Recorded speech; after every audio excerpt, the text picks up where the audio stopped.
but that's what the reality of my life was at that point. It's like sometimes it was so painful that all I could do was crawl out of bed, crawl into the bathtub, fill it with water, and like just try to make it through the day.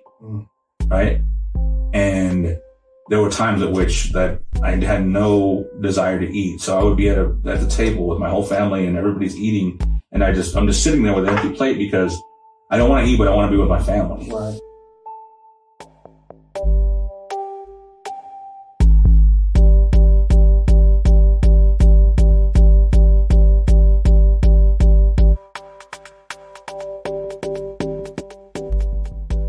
Welcome to Authentic on Air with Bruce Alexander, and I am your host, Bruce Alexander. My guest today is Robert Ruiz, a dedicated community builder and education programmer. More about Robert after today's reflection. How does balance affect your identity? ADHD is my superpower. Kind of. With the ability to deep dive, hyper-focus, learn practically anything, and work for hours and hours on end, I am the perfect project developer. However, I play more than one role. I am a husband, a father, a friend, as well as many other things. If I don't set boundaries and allow myself to be held accountable by others, I can become so consumed by one role that I completely ignore all the others. It hurts to hear my spouse tell me that I haven't been a good father as of late, but what is much more damaging is continuing in destructive behaviors because I didn't have the self-awareness to listen to my best friend and partner when she tells me I'm messing up. How do you face your life's responsibilities? Are you preemptive with firm boundaries? Are you overburdened with people-pleasing? Are you evaluative with trial and error and open communication? There isn't a wrong answer, as long as you are aware of your weaknesses and being honest with yourself about their implications. In full disclosure, as I sat at my computer writing for this episode, I had an argument with my wife because she didn't feel like I was pulling my weight. This is really hard criticism for me. I am not emotionally intuitive in intimate relationships. Feelings cloud things for me pretty severely, and the emotional accuracy I'm able to apply to outside situations completely abandons me. In a conversation about emotion, I ask for ones and zeros, fully aware that that is not fair. Emotional math and logic do not compute. So now I have to spend the rest of my day trying to convert our emotions into some sort of practical thought model so I can figure out how to move forward, chasing my passion and fulfilling what is necessary as a member of my family unit. It is important for me to share this because I want my audience to know that I am always being authentic. It is not a game to me. This podcast is a space I have created for vulnerability and honesty, and I can't ever facilitate that space if I'm hiding from the truth. If people tune out or tune in because of it, it doesn't really matter, because the space will remain safe for just that. However, I do believe people appreciate honesty, and even when it's not pretty, appreciate being told the truth. I hope that I'm right, and if it's not, I'll keep on doing it anyways, at least until I can't afford to do it anymore. Now that that's done, you guys know how to find me on socials if you want to chat more about that topic.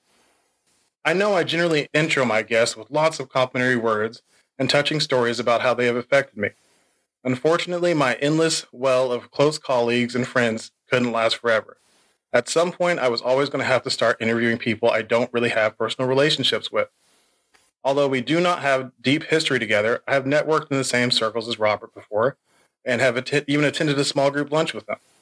From our brief exchanges, I did glean a few mental snapshots to call upon. Powerful, dynamic, gregarious, persuasive. In reading his bio, I know that these particular traits are backed up by evidence. As a CTO of OCCC, Robert oversees innovative, impactful programming for over 18,000 students, changing the OKC educational landscape. Powerful. As the president of Scissortail Community Development Corporation, he brought a diverse range of experiences into creating better outcomes for the most underserved populations of Oklahoma. Dynamic. His engagement skills have helped in establishing some of the largest community events in Oklahoma: the Norma Music Festival, Fiestas Patrias, OKC Cinco de Mayo, and the Anita Martinez Mariachi Festival. Gregarious. He also led the campaign to establish a permanent Mexican consulate in Oklahoma, a move that I personally know was very important to a lot of OKC's Latin population. Persuasive. All of that, and we have just scratched the surface of this passionate mariachi musician and stage 4 cancer survivor. I'm so curious to learn more about Robert Ruiz, and I'm very glad he is here today. Welcome to the show, Robert. I appreciate it. So if you wouldn't mind, In your own words, can you tell my listeners who aren't familiar with you, who you are, what you spend your days doing, and why you think I invited you to be on the show today? Well, first and foremost, I'm a father and a husband, and father to four children. They're not quite children anymore. They're all adults now. Actually, my youngest just turned 18 this last summer, and a member of the Hispanic community. I'm a transplant from San Antonio, so I bring some of those experiences and backgrounds to Oklahoma. But Oklahoma is my home now. I mean, I've lived here for quite a long time. I think 26 years. And so yeah, Oklahoma is my home. I want to give back as much as possible. Surviving cancer gave me a lot of perspective, and especially with what I want to do with my life. And more than anything, I want to have impact. And so that drives a lot of the work that I do. And when you say you want to have impact, what exactly does that mean to you? For me, it means that something I do is going to make somebody's life better. And that looks different in many different situations, whether it's bringing happiness to people by playing music that reminds them of home, whether that means, having them remember a loved one because I might play one of their favorite songs. And then on the complete other side, really changing somebody's life through access to education and to opportunities that they might not have otherwise had.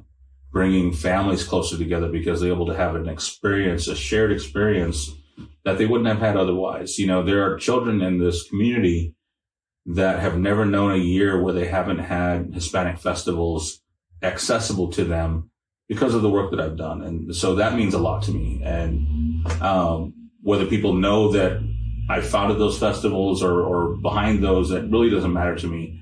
What really matters to me is that those things continue and that families are able to continue having those experiences. For the students that either I've taught directly or that have gone through programs that I've designed, or that their work is facilitated through me doing boring infrastructure work, something nobody may ever see. If through that work I've helped somebody gain a college credit or a degree or a career, then that is all meaningful impact for me. Absolutely. What was your childhood like? Did you have access to those types of things? I was very fortunate. I was born in probably one of the poorest areas of San Antonio. My parents on and off lived with their own parents and mobile home parks and things like that at the very beginning of our family. My dad became an auto mechanic. He had jumped around between working at Church's Chicken and then working on the railroad in Kansas, and a varied history, and then finally got into working on cars, which was his passion. Grew there, eventually became a certified technician and then eventually a master tech. And through hard work, my mother also worked as a unit secretary at the hospital in the intensive care unit of our children's hospital. And she worked there for her whole career. I mean, working in an intensive care unit can be very challenging and difficult, but I think she also felt like she was playing a role there in saving the lives of children, helping families. And she stayed there her whole career. I can't even imagine nowadays thinking about, somebody being in one job, with one organization, their whole life. But they both worked really hard to get us into nicer neighborhoods and then eventually nicer schools. And so I had access to educational opportunities. Yeah. And in some sense, I was lucky that I didn't feel like I had to work as hard. So a lot of things came natural to me. In some ways that was a blessing. In some ways it also was challenging because, I learned as an adult that you can't just make it in life based on your intelligence or your talent or those sorts of things. I mean, over 90% of what's going to make you successful in life is your ability to work hard, And so I had to learn that a lot as an adult, especially with the challenges that we had, because I faced many more challenges as an adult than I did as a child. I mean, I feel like I had a very blessed childhood. I had two parents in the household. You know, we had a pretty good upbringing. It was strict, but I think me and my two older brothers, we all turned out really, really well. And then, coming to Oklahoma, you know, I came on a full ride scholarship, academic scholarship to OU. And it was kind of this perfect situation, probably for about 2 years. And then kind of, it all kind of got flipped, you know, on its head. And so that led to many, many challenging years. And so, but as far as my childhood went, I think it was pretty blessed. Yeah. You know? Cool. Can you tell me in your own words what authenticity means to you? Well, I use the word a lot, especially when we're talking about some of the community events. And I think I want to emphasize that community events they're not just parties or celebrations. For me, they play an extremely important role for our communities in general. However, the reason why I use the word authenticity a lot in association with them is that as I built the Fiestas Patrias Festival, as I built the Cinco de Mayo Festival, there are a lot of pressures to make these things into something that is not authentic.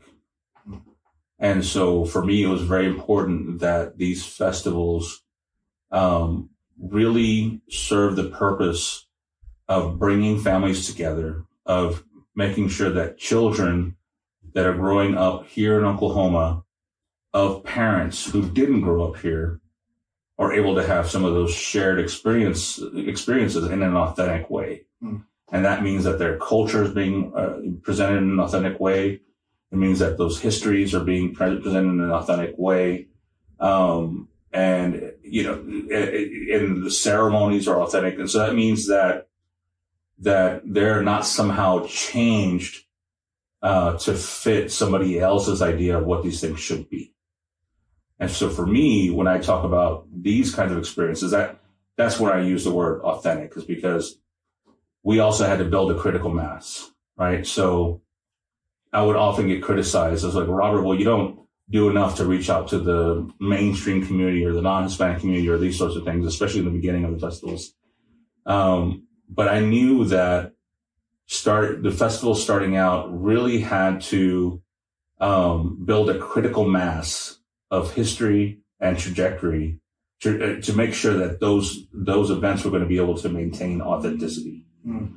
That they weren't going to be able to be taken over by some other agenda or something else. You know, I see other Hispanic events in the community that are really catered to non-Hispanic audiences. You know, and that's fine. We need those as well.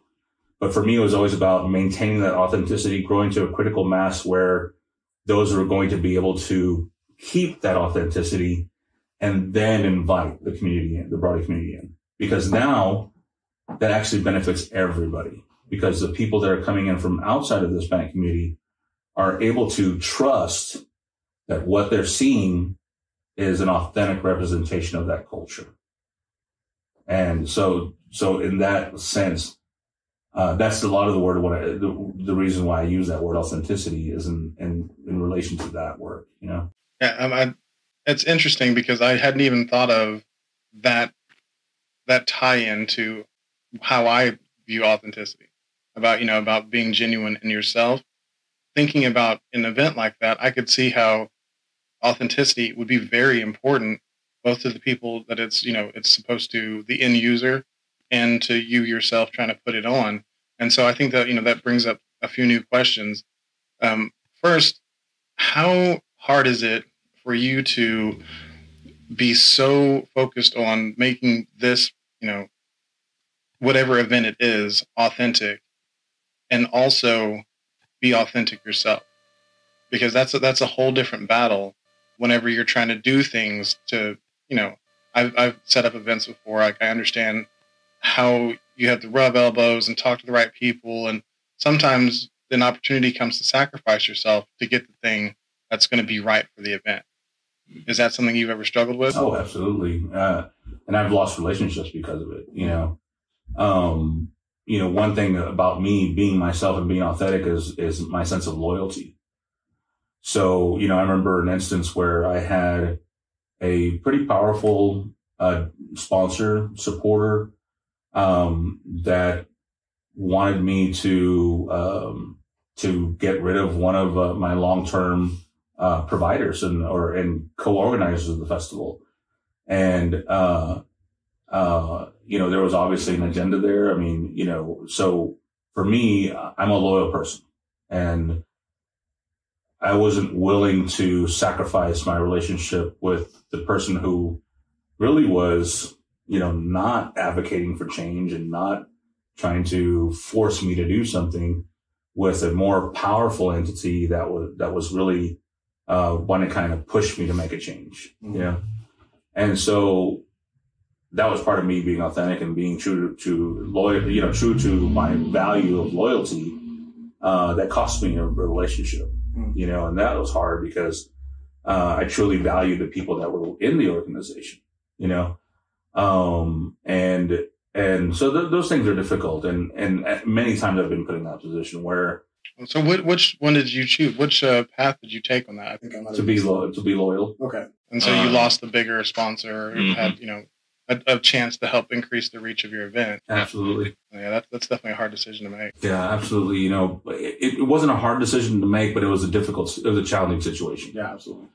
I think it's always been easy for me to stick to my values and principles, just because at the end of the day, that's all I have. And that's, there's always going to be things that happen to me that are out of my control.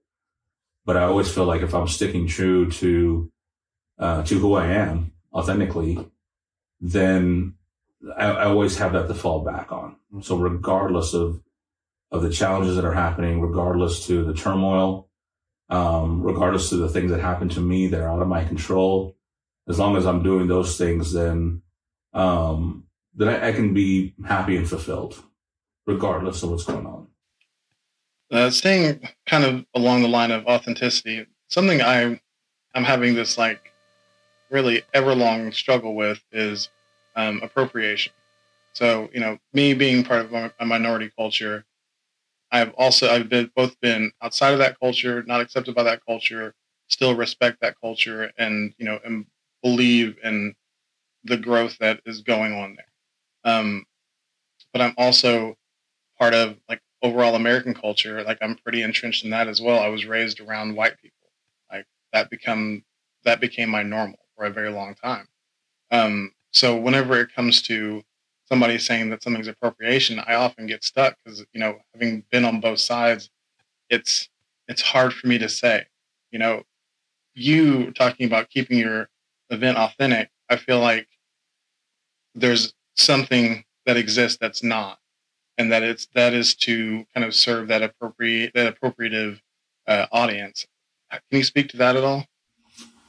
Yeah, I'm conflicted about this one because generally I do believe that people are free to do whatever they want to do. Mm-hmm. If somebody respects a tradition or a type of food so much that they want to be able to offer their version of that to the world, I generally think that that's okay. And I realize that sometimes they may miss the mark. Mm-hmm. It may not be authentic.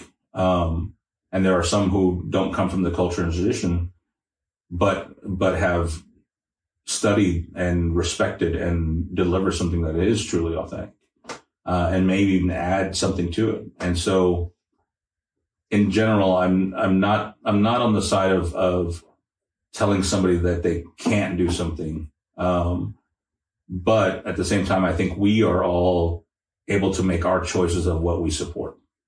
And so, if somebody isn't being authentic or if we have our own beliefs that, well, we should only support those that come from that culture or come from that background that do these things, then those are choices we can make. Right. Yeah. And so I really think it's just up to the individuals and those choices. there are some times where I've seen things and people have done things that, like I said, truly missed the mark. And so it has, made me feel conflicted whether they should have ever done it in the first place. Yeah. But, at the same time, I just remind myself that that's their right to do that. I do believe that culture belongs to every human. I think that just as celebrating one's own culture doesn't take away from anybody else, I also believe that it's a good thing for people to celebrate and enjoy other people's culture. And so, in that sense, I really, do like that people want to embrace other people's cultures. I know that sometimes people can feel conflicted about that, whether somebody's profiting from somebody else's culture or that sort of thing. And, I don't know. Like I said, for me, I think that's okay. I think that, all cultures have something that's positive from it. If somebody wants to borrow or be inspired from those cultures, then I think that's a great thing. I guess the one thing that comes to mind that I can think of is I watched this cooking show with my daughter, and correct me if I'm saying this wrong. I believe it's Conchitas de Fabil. Mm-hmm. Is that so? Yeah, it's cochinita. Cochinita de Fabil. Okay, yeah. And the traditional dish was made in a specific city in Mexico. Puebla. Yeah, and there was a specific corn that is it's not really accessible everywhere. And I was like, oh, this is really cool. And I hear about this guy who's making it in America. It's a white dude. And I'm, kind of conflicted. But then it goes into the story of how he traveled down to like this family that's been making it for 50 years, stays with them for a time, learns the process, respects the process, sources the corn, helped provide them with some items that helped make their process. I think it was like a corn mill and like a tortilla press and like, some things that were like a little more advanced to help them be able to scale their stuff up some more. And I think actually he ended up bringing the daughter who was in the show at the time to come work for him in America to, help keep that legitimacy. Like in a situation like that, I can't fault that at all. Yeah. Like he respected the product completely from beginning to end. He respected the people who had created it, got permission, and then carried on all the way through having somebody there with him to, really help amplify the voice of the culture and of the dish, something that is beautiful and delicious and people should know about. But there are still people who would say like it doesn't belong to you. I can't get mad at somebody who is much more connected to that culture than I am, saying that feels bad to them. It's just, like I said, it's confusing. Mm-hmm. Yeah, I definitely wouldn't fault them. I mean, that goes back to the example I was giving earlier. But if somebody truly respects and pays homage to where those traditions come from, then in actuality, they're offering more people access to that. Yeah. Because who knows, there may not be somebody in that community that can do that, and of course there may be people in that community where he's at that don't have the ability to travel down to Puebla, Mexico to have that experience. And so to be able to bring that and to be able to let people know that where it's from and where it's sourced. And it sounds like he's doing all of these things in the right way, to pay homage to where that tradition comes from while giving people access to it. I think that access part is, the intention and the access are two things that if they're there, I think I'm going to just stop listening to the noise and just accept that person for, having the right intention and going forward and trying to bring attention to something important. You've sat on a lot of boards. Like you've done a lot. And you've also held a lot of titles. Of all of the titles and the boards and positions you've played in your different roles in life, what position best aligns with your identity as you sit here today? Father and husband, like no doubt. I mean, if we're talking about purely in a professional standpoint, community developer, I think, resonates the most with me.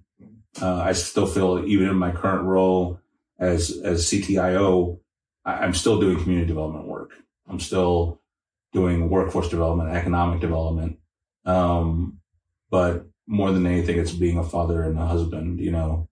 There's nothing that's going to play a longer term impact on my own happiness than that title. The fact that my wife, very early on joined me in playing music was very special. And then after many, many years, our children starting to actually join us playing music too. The first time my oldest daughter played violin with us in our mariachi, when she finally got to the age that she was, could hold her own weight, that was very important to me, that she couldn't join the mariachi until she could hold her own weight. That was magical. Like, it's hard to describe what it is to then be able to make music with your children when they get to that point. And,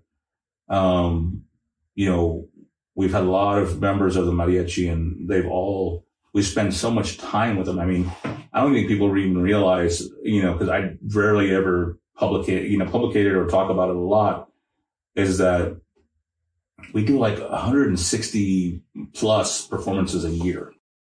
So, I mean, we average over 3 performances a weekend, and so we're with the members of the mariachi so much that they do feel like extended members of the family. They feel like family in and of themselves. But that first time that my daughter joined us was something really special. And then my second daughter joined us. Then my son joined in helping with, sound equipment and things like that. And then my youngest daughter joined us. And so it's really now like a family affair, and, there's really nothing else to compare with that. And, more than anything, we've been trying to do some recording also, so there's some physical proof, some documentation of this work.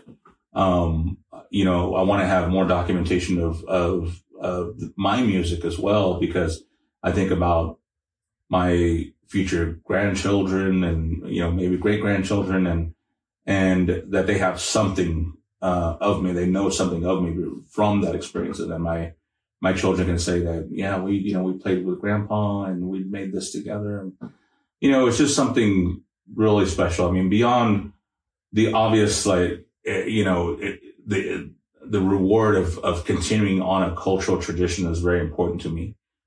But to be able to do that with my family, I mean, that's something indescribable. Yeah, that sounds beautiful. Yeah. I'm pretty jealous, actually. I also have 4 kids. They're still kids though. So. Yeah. I was going to ask more about mariachi later, but we're already on the topic. So can you talk more about, for those who don't know what it is, what mariachi is and what it's meant to your life? So first, let me go back to the theme of authenticity, because this is one of those places that it could be really easy for me to say, okay, as my professional career has grown, as I've become, owner, CEO of companies, president of nonprofits, executive in higher ed, what are you doing still going out there on the weekends and playing pickup gigs or whatever, but it's so much a part of who I am that it's not something I would let go just so I could, not, open myself up to judgment from other people. Right. And so I try to own it as much as possible. And I think that helps actually reduce the criticism, because if I'm not ashamed of it, if I'm not embarrassed of it, and I am very, very proud of it and I embrace it, then people get picked up on that. So they're a lot less likely to criticize and that sort of thing. I think I've also had the criticism of being a jack of many trades. I think people used to, I think maybe still, but people used to use that as a derogatory statement, right? Jack of many trades. It's like master of none. Yeah. Right. So it's kind of like this, oh, you're too scatterbrained and you're working on too many things and you can't get good at any one thing. And so I tried as much as possible to prove that wrong. But then I was really comforted when I finally found, I think it was last year, the rest of that phrase. I was wondering if you were going to go there. Yeah, because it's only part of the story, right? And so the full thing is, jack of all trades, master of none, but oftentimes better than a master of one. Yep. That's powerful. So I think it also talks about our highly specialized society, right? Everybody wants to specialize in one thing, wants to be put into one peg and just be the best at that one thing that they can be. But then they don't have these other experiences and sometimes other perspectives. And I feel oftentimes that innovation and creativity comes from this diverse range of experiences that you can bring to the table. Absolutely agree. You know, and being an artist and a musician for me is one of those. And so that means a lot to me. Mariachi music is just for some nuts and bolts. Mariachi is the folkloric music of Mexico. Like a lot of folk traditions, I mean, it's steeped in history. You know, it is highly representative of a culture and a country. And mariachi music in particular is one of the great patrimony arts of Mexico. And I use patrimony in the sense of país, of patriotic, you know. Okay. And so, one unique thing about mariachi music is that it's still highly relevant. So when you look at other folk traditions in many other countries, including our own, you know, it's kind of relegated to a genre, kind of a specialized genre that people are like, oh, you know, I like folk, you know, folk Americana and things like that. No, I mean, top 40 music on the radio right now is mariachi music, you know. So amongst other genres, banda and norteña, but mariachi is still highly relevant. And so that's one really cool thing, because when then you start talking about, okay, how do we keep the tradition going and how do we get youth excited about it? Well, it's not that hard because the youth are already listening to it on the radio, you know. What do you think that says about your culture versus like traditional American culture, that mariachi it's a top 40 thing? It's something that is like, I hear it being, you know, blasted on radios, and I was at the doctor today and I heard they were listening to mariachi music on the you know, little radio behind the stand. That's pretty uncommon as far as, you know, folk music goes. Absolutely.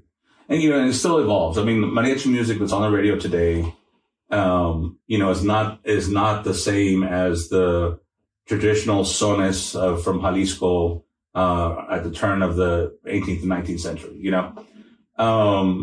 But the ensemble is still there. So that ensemble being able to make a living doing this work and playing popular music is the same ensemble that's keeping those older traditions alive, you know. So it goes back to those shared experiences. So for me, like, when you look at American culture and you see pop music constantly evolving, right, which is a great thing, right, because you want things to evolve. But what your children are listening to are just a completely different from what you grew up with, right? Right. And so there's a disconnect that happens there. And so imagine when a family from Mexico comes to the U.S. and their children are growing up with a different culture, different language, and there's this huge gap. It's not just the music they listen to, right? It's language, it's values, it's culture. That can be very dangerous for a family.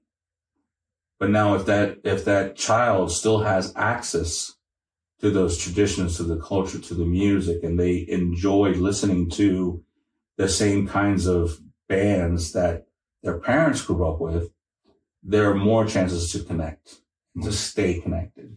And so would you say that's part of the strength of the Latin family unit, is the adherence to tradition and the focus on history? Yeah, I think it happens more organic than something intentional, right? I think it's fortunate that that kids still grow up liking this, so they're not being forced to adhere or to listen to.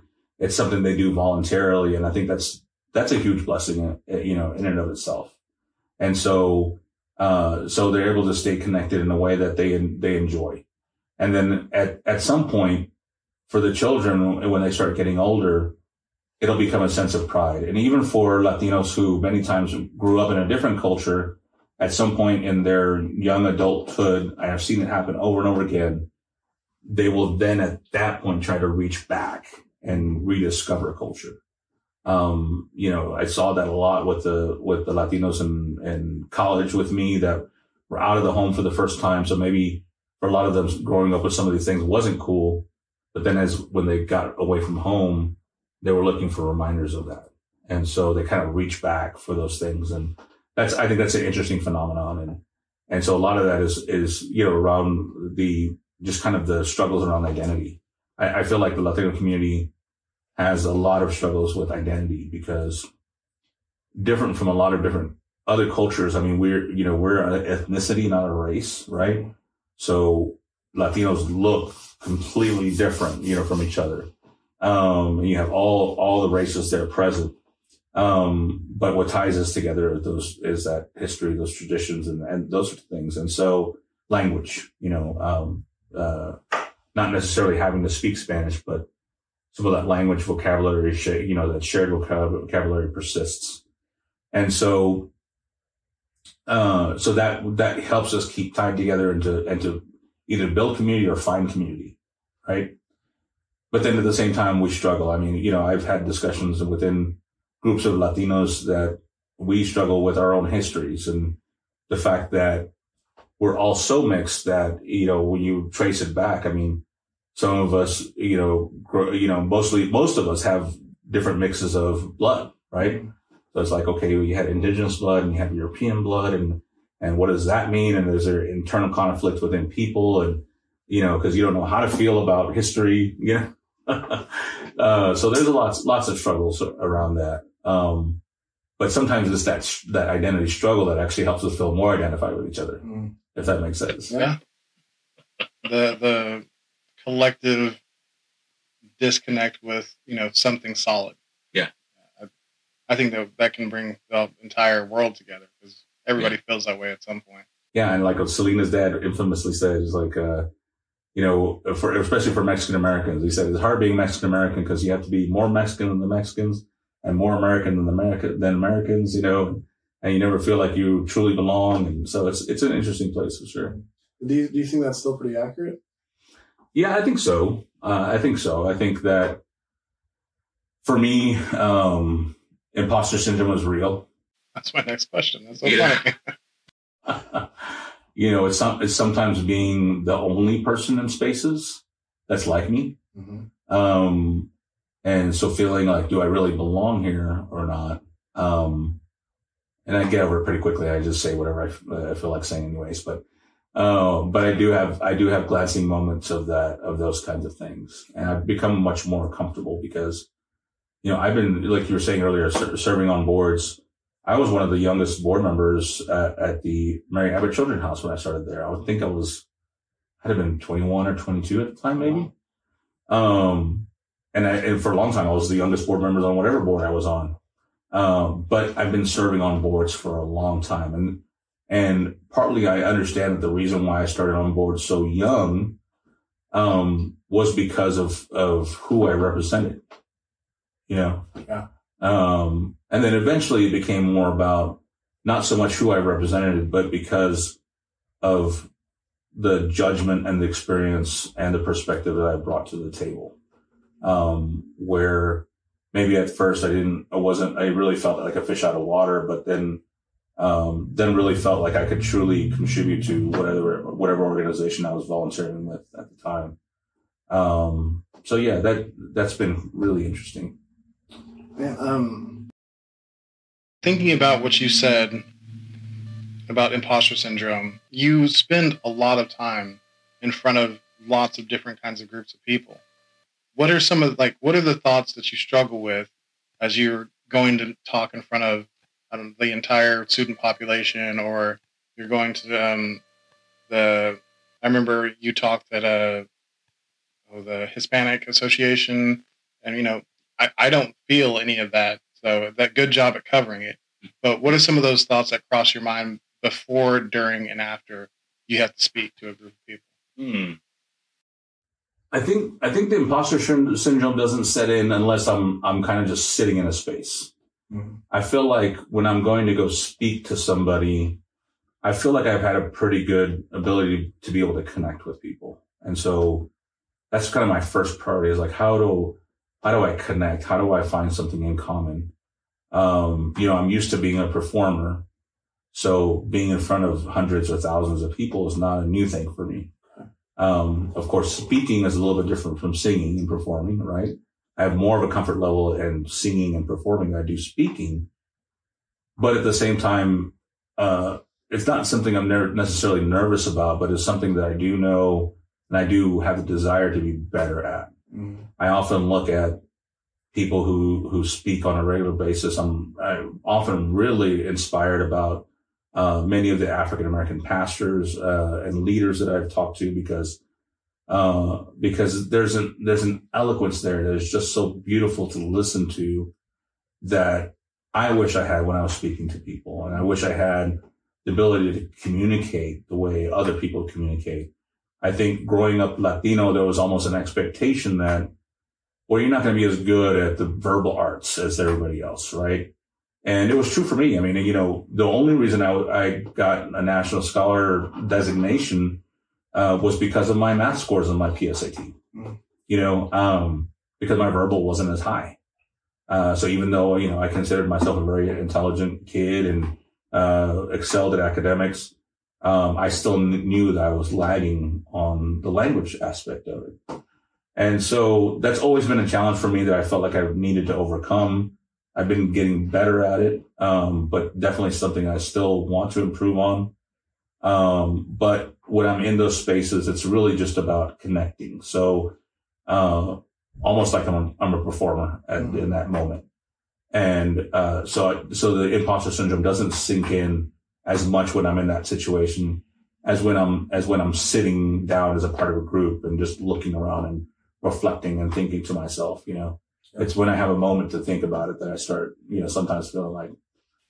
So the silence is where it gets you. Yeah. Do I belong here? Is my perspective really needed here?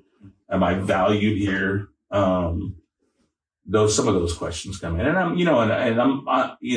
I'm insecure, right? And so I'm always wondering what other people are thinking, or reacting to what I say, because I'm also empathetic, right? I care about what other people are thinking and feeling, and I really try to be careful about not stepping on other people, when I speak, and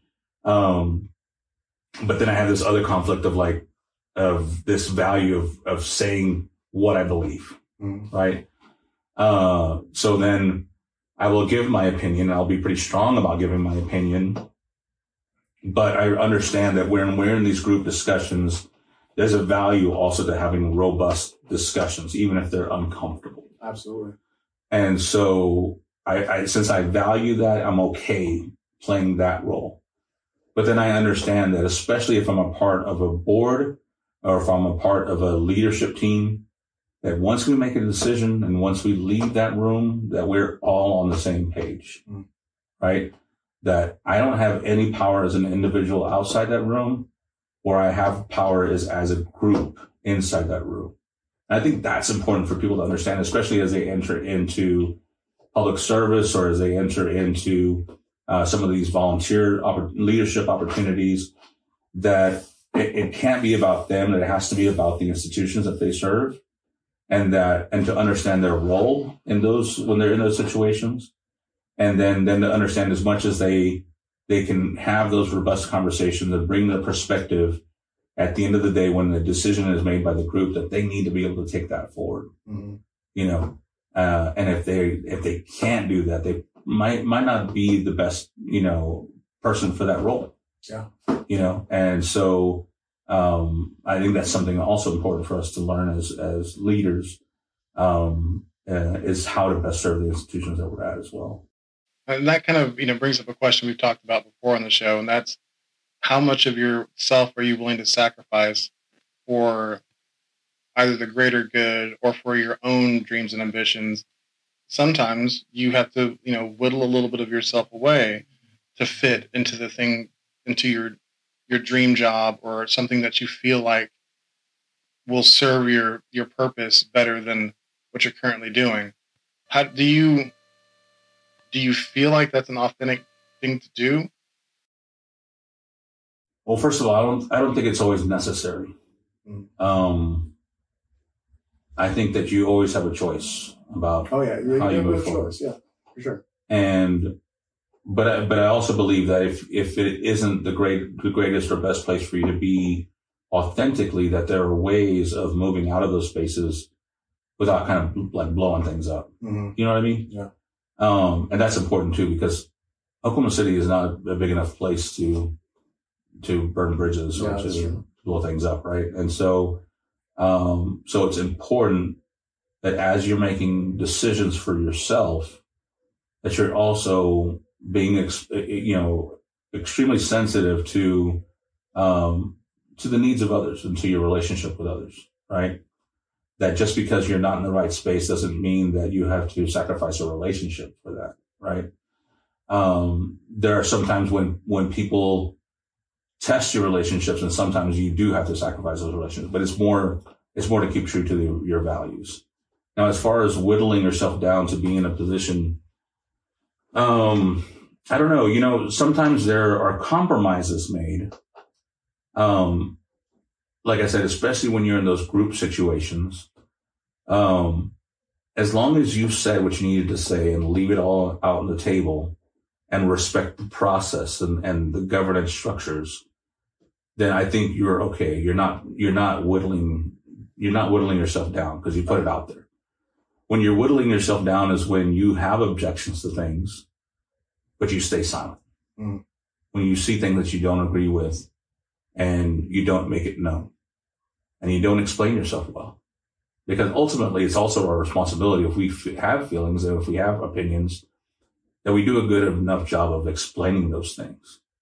Because if we don't do a good enough job of making our case, then maybe we're wrong. Mm. We have to be able to admit that we could be wrong. Yeah. Right. And so that's why I think, like I said, it's really important that whatever the decision made in those group situations, if you understand your role and what's needed to move forward, that you can do so without sacrificing yourself. Now, if you're truly making, if you're truly compromising your principles or values, I think that's not a healthy place to be in, regardless of where it puts you. I guess what I've learned through my experiences is that there's a difference between sacrificing yourself and letting situations and experiences shape you into a better version or a more rounded version or whatever. Sometimes it is, like for the example you gave, speaking out in the correct way versus being the person who like always says directly what comes to your mind as soon as it does. That's not how you really operate in most group settings, especially not in something as professional as a board. You don't get to just talk whenever and say whatever you want. It's not always time for that. And that's something that, that specific example is something that I had to learn through my, professional career, is that sometimes it's just not your time to talk. And initially that felt like I was, being shut down and I wasn't respected. I wasn't valued.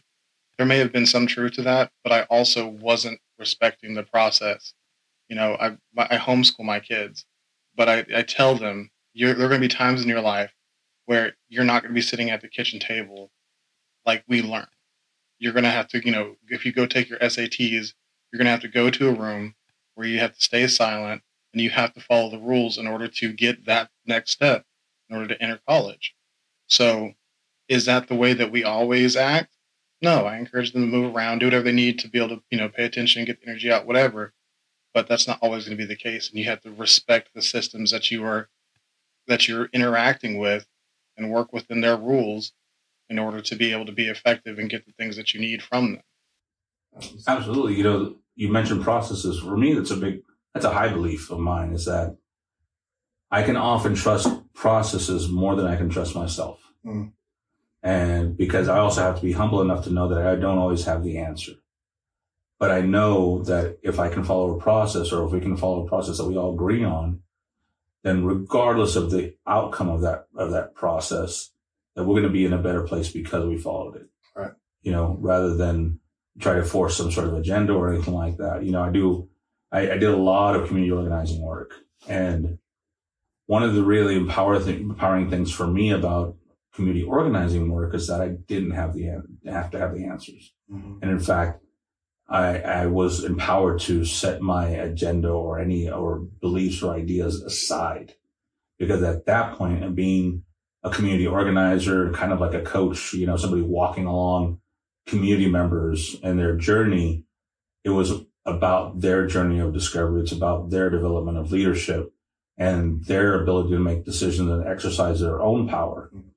So then I got to let go. I'm often in positions where I'm looked to be the person that has the answers, or that has the judgment to make decisions.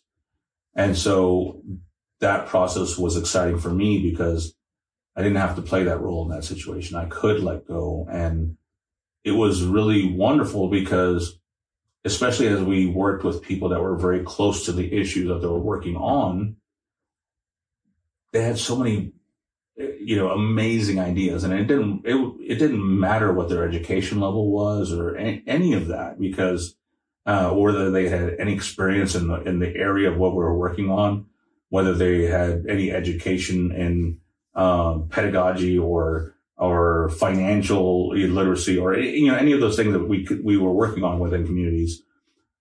They had answers that were truly innovative and creative because they were the closest ones to the issues. Yeah. And that was always amazing for me to see that process of discovery, that for my roles, it was asking those critical questions, and it was helping people find that spark that created this internal revolution for themselves, to realize that they know a lot more than what they think they know, and they learn they know a lot more than what they give themselves credit for, and that they are powerful regardless of how many times they might have felt powerless in their lives, right? And so it was always amazing for me to see that light bulb turn on and inside someone when they made that discovery and change their belief about what they're capable of. That's awesome. I just had a question, and I kind of was thinking about what you said, and I kind of forgot my question. Speaking of trusting processes, can you tell me if Plaza Mayor is a situation of trusting process gone bad? Yeah, I would say so. There were promises made, and there was a process agreed to at the very beginning of that project that weren't followed. Let me ask a broader question for those who have never heard about what was going to happen to Crossroads Mall and what the goal was. Can you just kind of lay out what Plaza Mayor was supposed to be? The vision for Plaza Mayor, well, first of all, from the owners, it was, we want to make it a Hispanic. We bought a mall. We want to make it a Hispanic mall, right? In order to do that, let's hire some people or engage people who have had experience with this kind of thing, right? So they reached out to me to be kind of the lead here, especially locally, on developing out a Hispanic retail, commercial center, cultural center, kind of many things to the community. And I brought a vision to this project of what it could be, rather than just, okay, well, let's just revive a dead mall. And they said, no, let's reinvent what this property is. Let's create something that is much beyond thinking about purely retail or tenant landlord. Like, no, let's create an engine for economic development, for cultural development. I had already had experience with using culture and arts as an engine for economic development with the Norman Music Festival. Mm-hmm. The Norman Music Festival completely transformed downtown Norman. Before the Norman Music Festival, it was a ghost town, just like Crossroads, right? Mm-hmm. When I got to Crossroads, it was only 17% occupied, right? No traffic. So immediately started creating weekly programming to bring people in, and cultural programming. We had the Mariachi play there every Sunday. We had folkloric dancing. We started having talent shows and dance competitions and all these sorts of things. And then, I created these signature events that we would do on average every month, right? To bring in large masses of people. And so as you bring these people in around these activities, that serves as a virtual anchor, because every real estate development needs an anchor, right? Something that brings in people. And the traditional malls, it used to be JCPenney's and Dillard's and Montgomery Ward's. And so people would come for these department stores. And then when they're walking between the department stores, they get to see all these other shops, inline shops, right? That then they also might shop there because they see that there, right? So it's like, the anchors bring in the traffic, and then they stay and consume from these other stores because they're there as well. So then we treated these activities as virtual anchors, right? So these bring in the people. Then they see the new restaurant that opened. Then they see the new snack bar. They see the new boutique, the new shop, the new, and while you're doing these activities, you're able to talk about these things that are opening and what's coming soon. And then, but the way it was different is that this model would also bring in nonprofits, the Mexican consulate, the law firms, a health clinic, eventually a school. And I was hoping eventually a grocery store, and then thinking about, okay, now how do we make this property into a livable community? Right. So my vision beyond what was already going on was, how do we start developing out mixed use, retail and apartments. And so people living on the property, and then developing the unused property around there. So, there was this whole vision about what this could be. And along with that, the owners had promised to also make investments in that property. So the 3 years I was there, tremendous growth. We went from 17% occupancy to 46% occupancy. A huge embracing of what this model is and could be. Extreme growth in traffic, extreme growth in even just the retail sales, because we still had some national organizations in there, and they were seeing record sales, right? So the fact that we weren't focusing on retail, but because we were really, and I say we, but, I was doing a lot of this work. We still had that retail benefit, even though that wasn't the focus. And when you say 17 and 46% occupancy, is that by storefront or is that by square footage? Wow. So yeah, square footage, occupancy. That's impressive, because you've got Dillard's, Macy's, JCPenney's. Those take up huge amounts of space. Mm-hmm. And if you don't have one of those full, mm-hmm. that's, probably 15% of your square footage that's not full. So you pretty much had everything else packed out. Yeah, it was 1.2 million square feet in the place. And so, but it became increasingly apparent.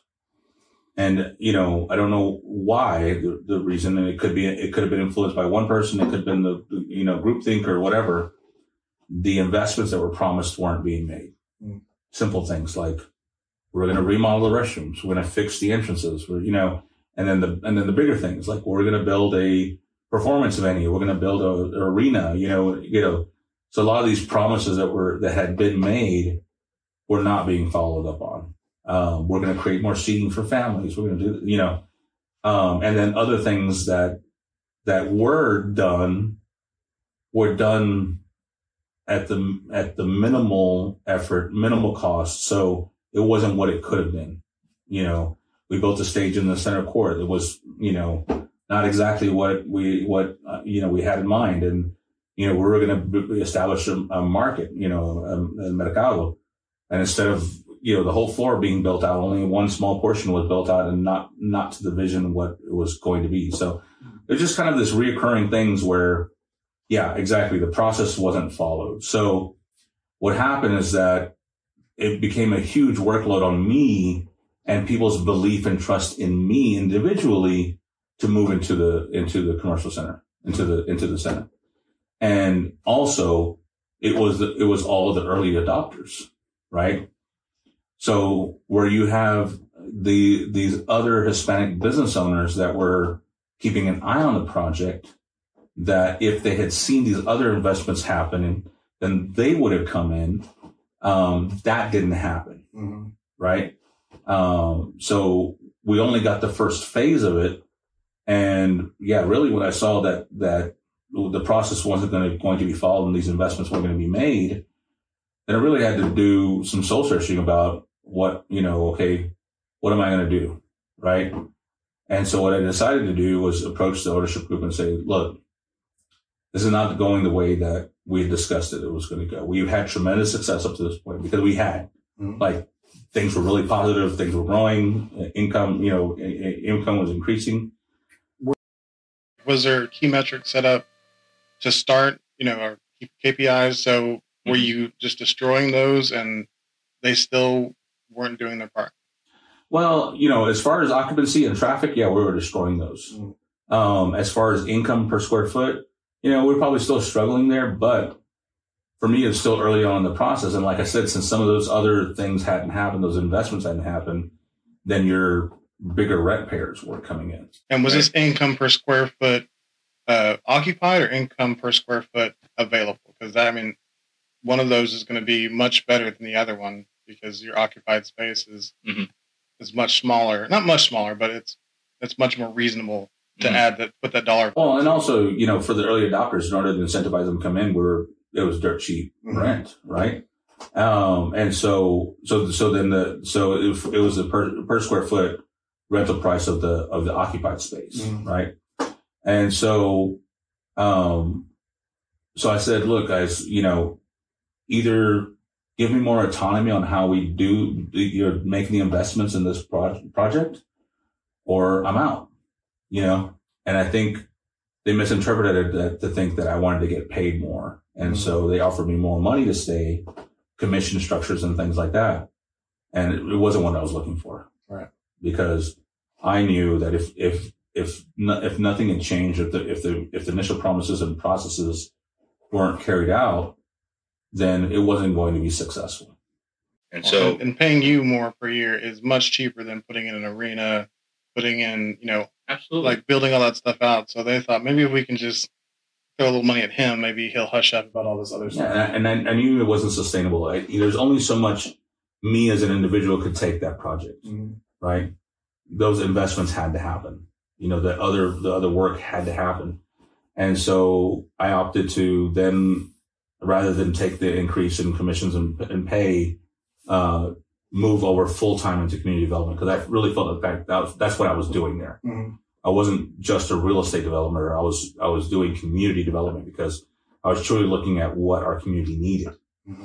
And so I had an opportunity to move over into statewide community development with Scissortail, and then I just didn't look back because, unfortunately, when I left there, they kind of abandoned the model, and then we all know what happened after that. So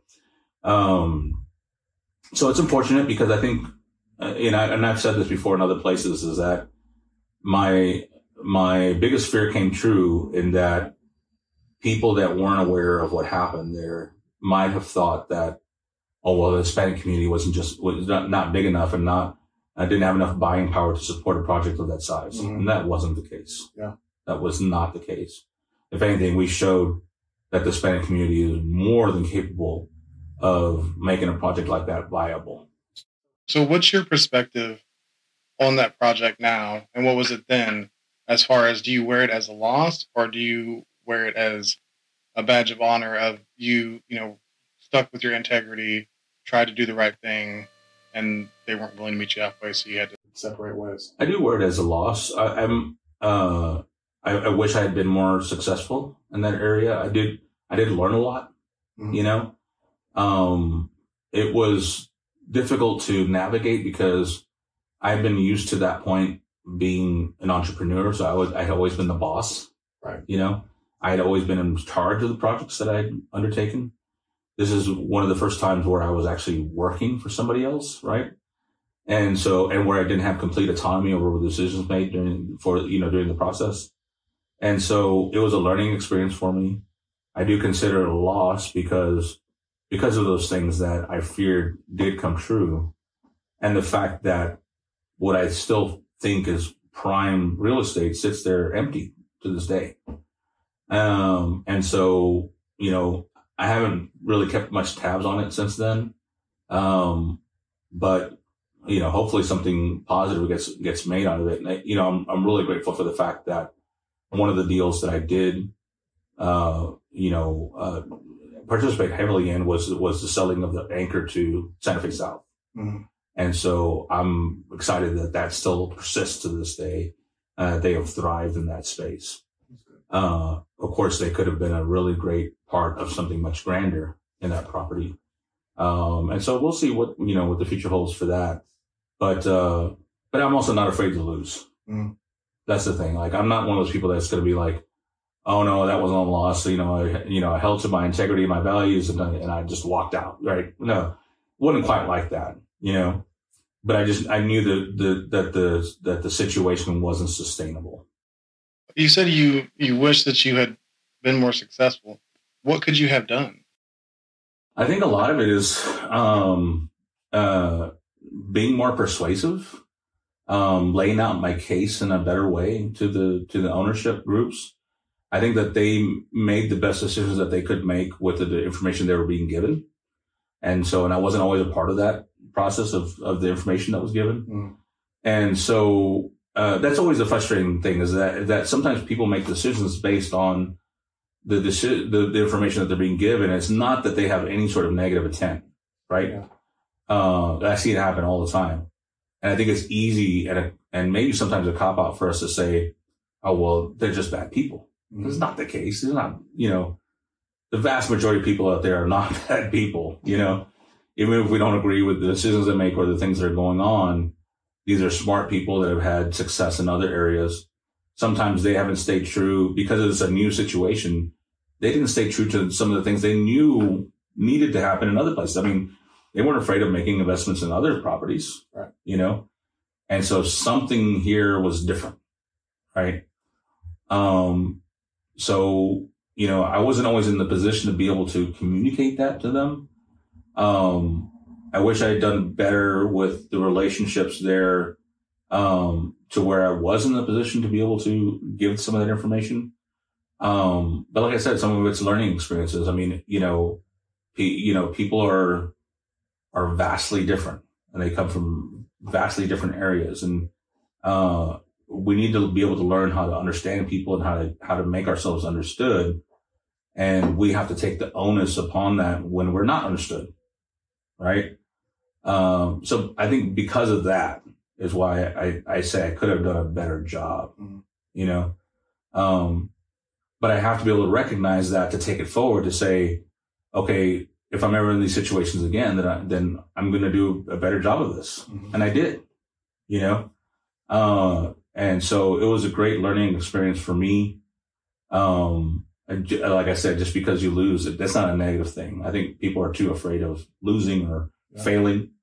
I think a lot of times we call it failing, but you can't be afraid to fail, because a lot of times it also keeps you from doing anything in the first place. Yeah. So if you're always afraid to fail, then you're not going to try many times, And I think, so I embrace that. I'm not afraid to fail. I'm careful not to, and I'm a good steward, especially when it comes to other people's resources, especially as I moved into the nonprofit world, and now into higher ed, which is a government organization, a state organization. I have to be a very good steward of public resources, right? Mm-hmm. As a nonprofit, a steward of community resource donors and grantors. And then on the state side, a good steward of taxpayer money, essentially, right? So those decisions have to be made with a lot of care. And I also have to go in and be able to analyze and say, do we need to be doing this? Do we need to be spending these dollars? Is this duplicating efforts? So it's, some of these maybe things we might think of boring, but they ultimately are some of the most important work that we do, to be good stewards of that. So yeah, I mean, it was just a learning experience, I would say. And I think for anything that we can look on where we didn't get the outcome that we wanted to, we have to not be afraid of saying that we failed and be able to learn from that. Because if it was always somebody else's fault, then we're not learning anything and we're not growing. Thinking of another situation that I've heard that has happened with you, you had a handshake agreement with a location that I'm not going to say location, not because I don't want to out them. I don't want to say the wrong one and be incorrect, but you had decided on a price for, I think it was the Cinco de Mayo. We had done the Cinco de Mayo celebration there. Yeah. And so we had already had a price. Okay. We'd already had a price. We'd already had agreement. And then we were getting ready to do our fall festival there that had already been confirmed. And we, already expressed, that we were going to do these 2 events there every year. And there was basically a handshake agreement moving forward that this was going to be the price for the foreseeable future. Mm-hmm. Right. And so go ahead. Yeah. And so we had our first event and it was a tremendous success. 30,000 people came out to that event. Everybody was pleased. We had nothing but positive feedback. And it was just a continuation of the growth of these Hispanic festivals. And then, we kind of, so like, we're ready to move forward. Let's lock in a contract for the next date and get moving on all that, and delayed. And then when we finally met, which was getting closer to the event already, then it was all of these things about things that went wrong at the festival, right? Oh, yeah. Which was all surprising, right? But all had no merit, right? And then using that as a justification to say, okay, we're going to charge this now and charge this, and ultimately it came out to, and beyond charging all these things, we're also going to take control of your, I know you've traditionally handled your own food at your event. We're going to handle that. I know you've traditionally handled all your concessions. We're going to handle that, right? So for an event that was very successful, they had increased our cost to be there by about 480%. Wow. So essentially pricing us out of the space. And that was really difficult because to me, when I get confronted about something that seems irrational, then there's usually something I'm not seeing beyond what's being presented as face value. Right. And so, it came down to a conversation that said,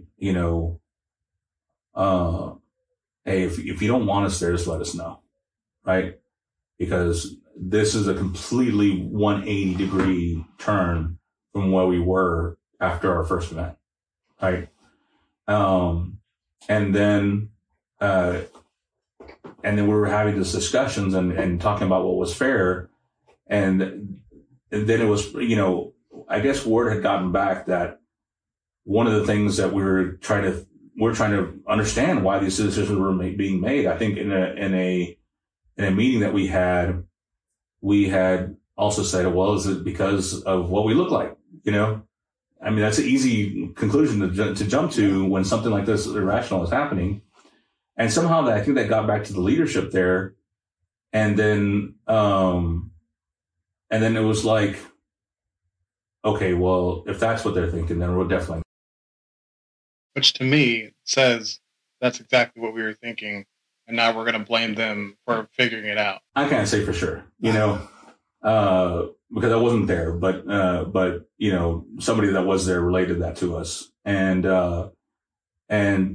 so when I ended up having a conversation with the leader of the organization, they were like, well, that's what it's going to be. And actually, regardless, even if you could pay this amount, right, we're not going to let you do a September event, right?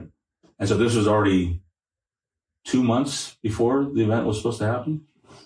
And so it put us in a position where we were scrambling to find a different venue. And luckily we did. And it was still highly successful. But that was a challenging situation, because for me, it felt like there was a small group of people, or maybe even one person, that just had way too much power over public resources, right? Because it wasn't the city, managing the space, even though it was city property. And so to me, there was something that wasn't set up right about that.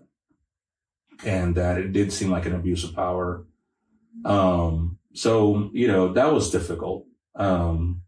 especially since it's kind of an ideal space for what we do. Do you want to say the name of this? No, it's okay. But regardless of all that, I think that, it's kind of cliche. People say things happen for a reason. But regardless of all that, these festivals have been something that is treasured in our community. We didn't want to sully it with, some sort of public, outing of people and accusations and things like that. Especially when, I've lived long enough to know that things are complex. Yeah. Right. And things are not always what they seem or what they look like. So even though this may have looked like one thing, I always have enough of a distrust of myself to say, if there's a possibility that it wasn't this, then I'm not going to go out there and say anything about it. Yeah. Well, I agree with that part of it. I've been through similar situations before. Mm-hmm. And how did you deal with, it makes you feel kind of crazy whenever there's just, this completely irrational thing that you're trying to figure out. You're consulting with mentors and other people who are saying, man, this sounds pretty wonky. Mm-hmm. Like, unless there's something we're all missing, it sounds like this is because you're brown. Mm-hmm. And you can't prove it. These are the situations we're faced with often, is like, this is the world we have to go out into and do business. And sometimes somebody's just not willing to work with you because of how you look. Mm. How did you deal with that? I deal without taking it personally. I and unfortunately there were two other groups that also were from minority groups that had similar experiences, right? So if we wanted to make the case, we could have made the case, but like you said, we took the high road. It's a no skin off my back because it's like, I'm going to find a solution regardless, right? And these are events that are for the community. So it's not like it's something that hurts my family or anything like that, because like we don't make any money off of these things, right?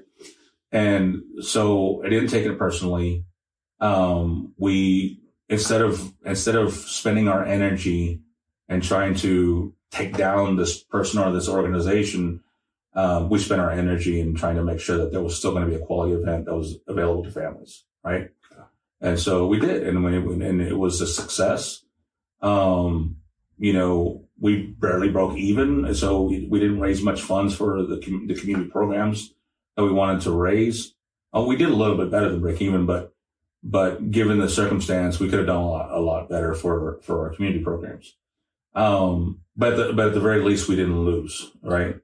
And like I said, the blessing in disguise is that now these festivals have found a permanent home at OCCC, and so regardless of that challenge, I don't think most people in the public didn't even knew that there was a challenge. Right. And so all that they know is that they've been able to experience a magical event every year. Right. I think I might have said this earlier, but there are kids in our community who have lived their whole lives who have always had access to this.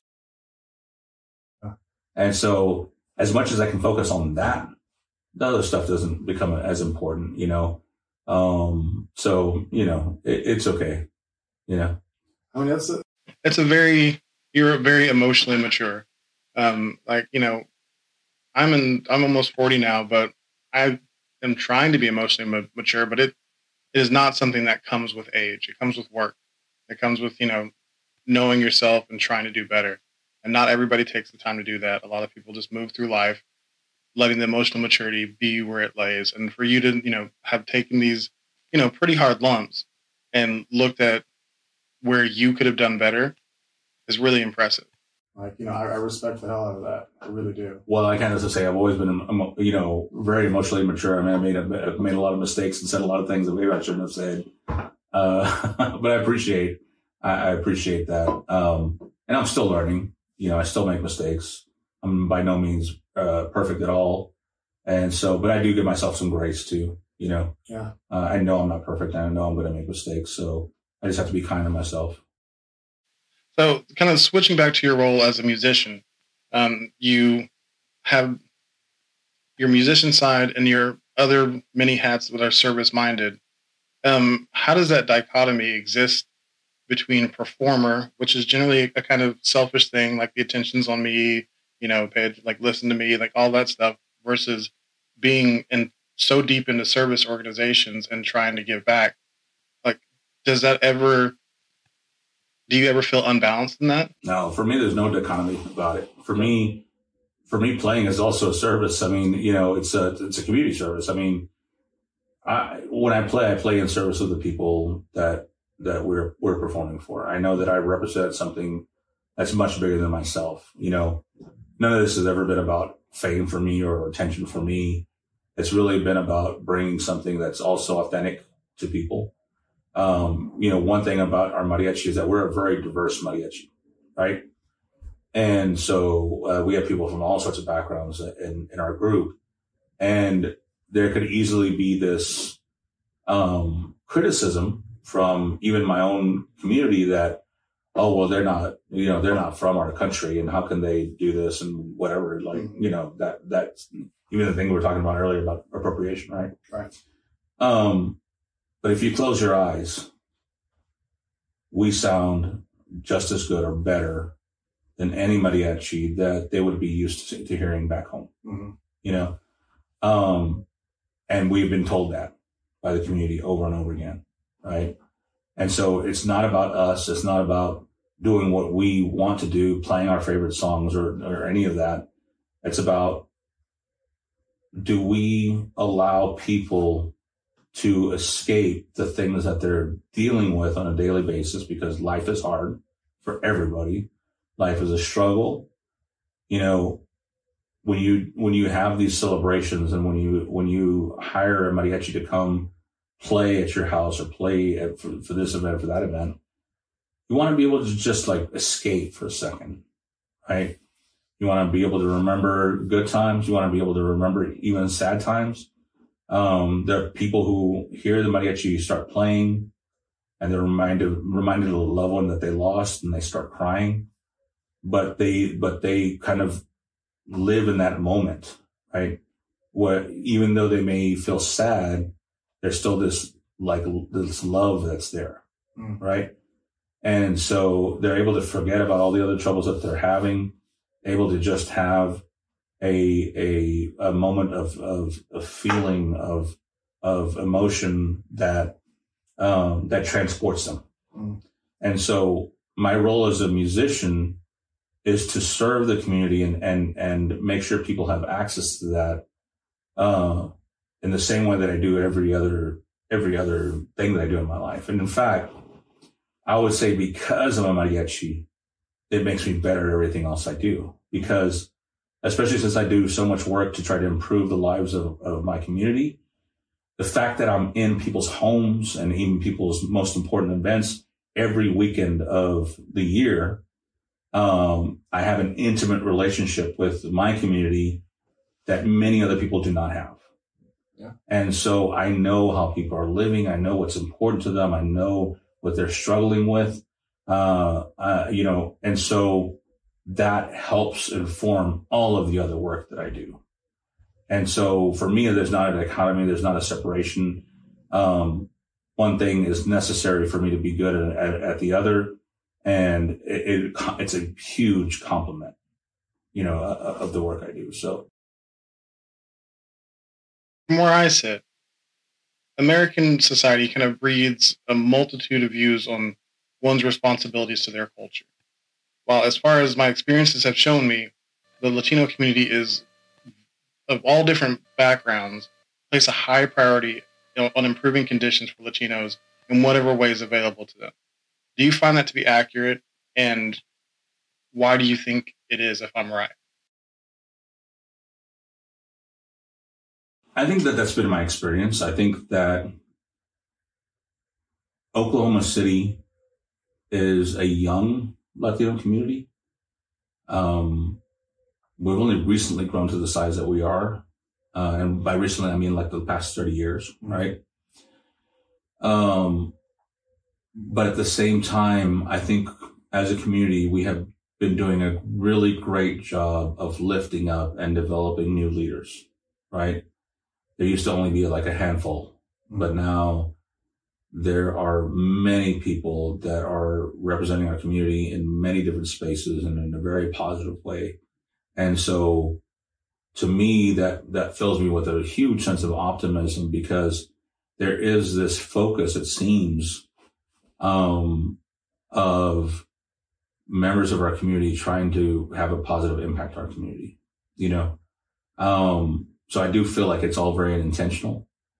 I feel that there are many of us that are trying to build capacity in others, and then trying to deliver the message within our community that we are capable of solving our issues, right?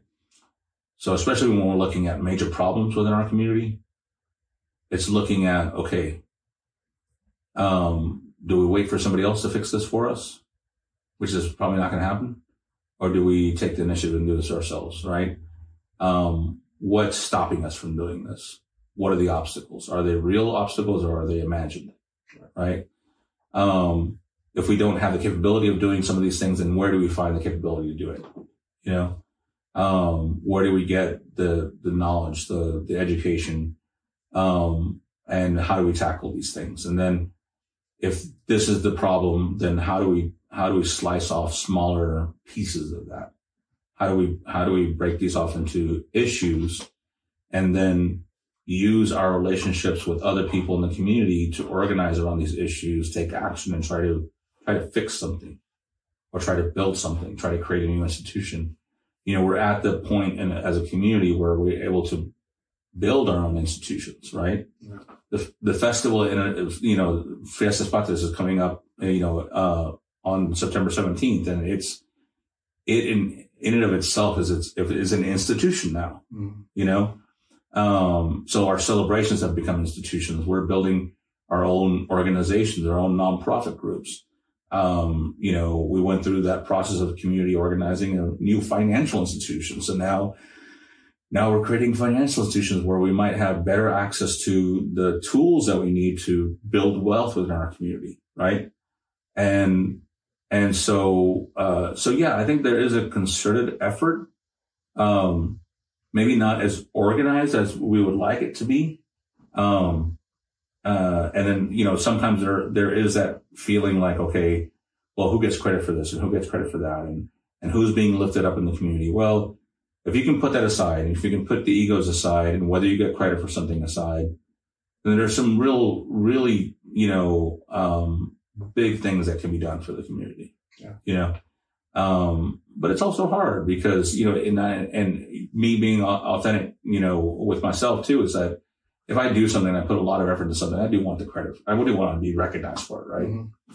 Mm-hmm. It's hard when you put years of work into getting something accomplished, and then people forget that you were even a part of it. Like all of a sudden, something gets approved, and then it's like, then everybody jumps on that and jumps in at the last minute, and they're like, I'm doing this, and I'm involved with this, and I made this happen. Well, it's like, you weren't even there during the process, right? Well, it's good to hear that you are human.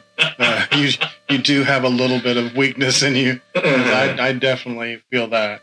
Yeah. I'm definitely not the first person to say, look at me. Mm-hmm. Whenever I've worked on something hard, mm-hmm. I want to be associated with it. I want to, as much as I want the thing to be successful more than I want to be successful, I still want people to know that this is something I put a lot of time and, work into. And I think that's most people.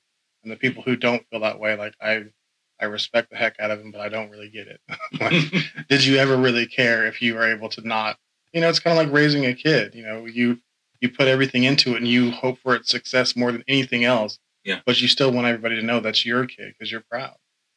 Yeah, I think it helps inform us too as leaders too, because then if you know it's important to you, then it's important to other people, mm-hmm. right? So when you're in the position of power, you're in the position of leadership, then make sure that you also recognize those people that put in the work.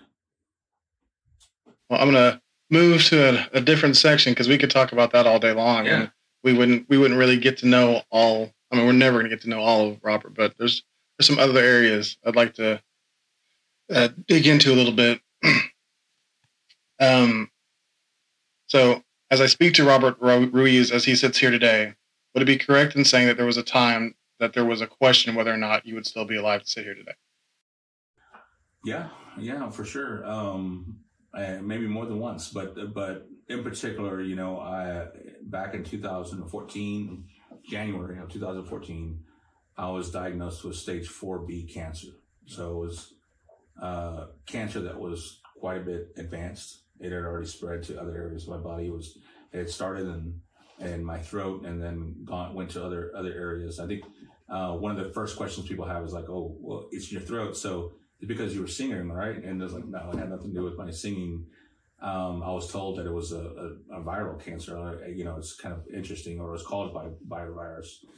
And so that was extremely, I don't know if I would say humbling, but it was a moment that of course changed my life, really more so in putting things into perspective and really more so testing what amount of pain and discomfort I was capable of enduring, right?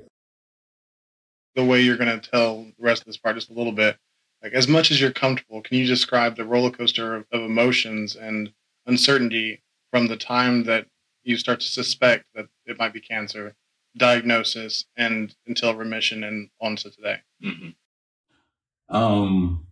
My time at which I started to suspect it might be cancer and finding out it was cancer was very short, fortunately.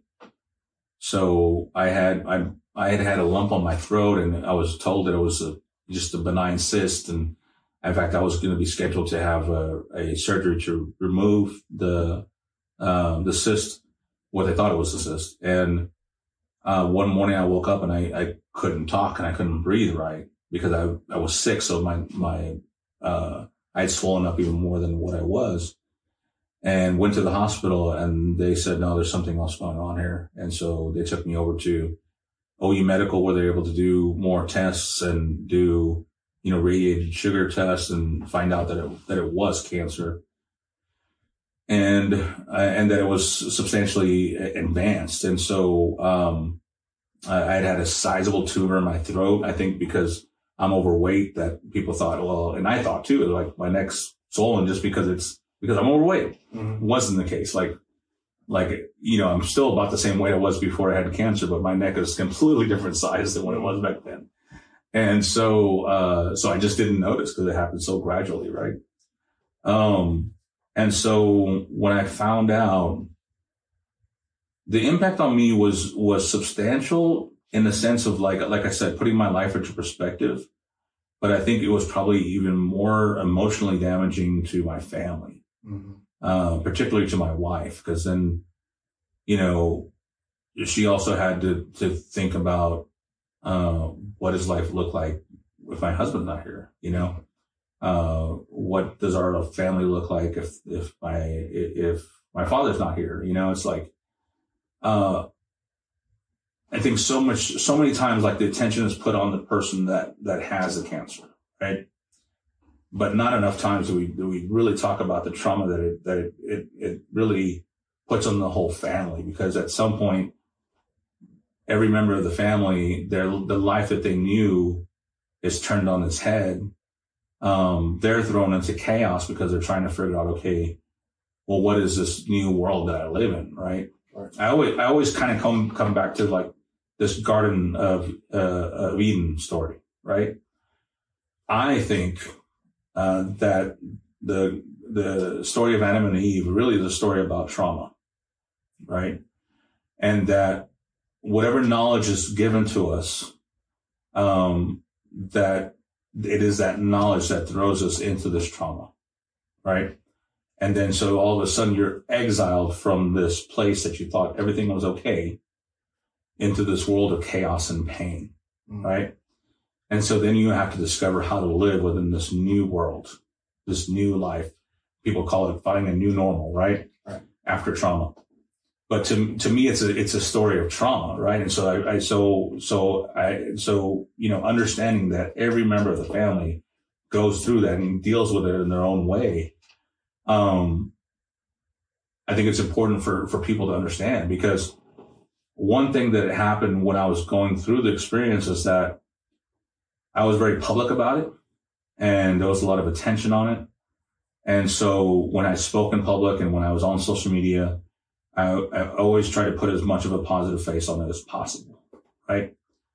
But I at some point realized I was doing a disservice to people, because there are so many people that were struggling through cancer. Even my own struggle was much more painful than what I was letting on. Mm-hmm.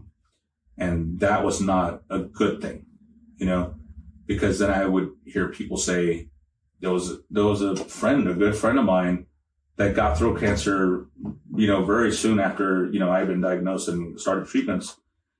And, he made the comment to me, it's like, well, I got throat cancer, but you have it too. And, you're good. So I'm going to be good. It's like, it was good from the standpoint of like, maybe giving other people strength, but not from the standpoint of misinforming people that it's easy, And so because of that, me and my family made the decision to put out, after I had gotten better and I had some time to heal, the first music video project that we did was a music video called Urge.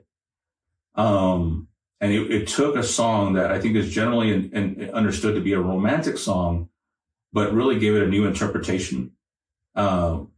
Because, one of the lines of it, and hopefully maybe we can just put a link to it, or I can do some translation of some lyrics. But one of the lines of it is that, I'm looking for somebody to comfort me, to take away my pain, to share my triumphs and my failures.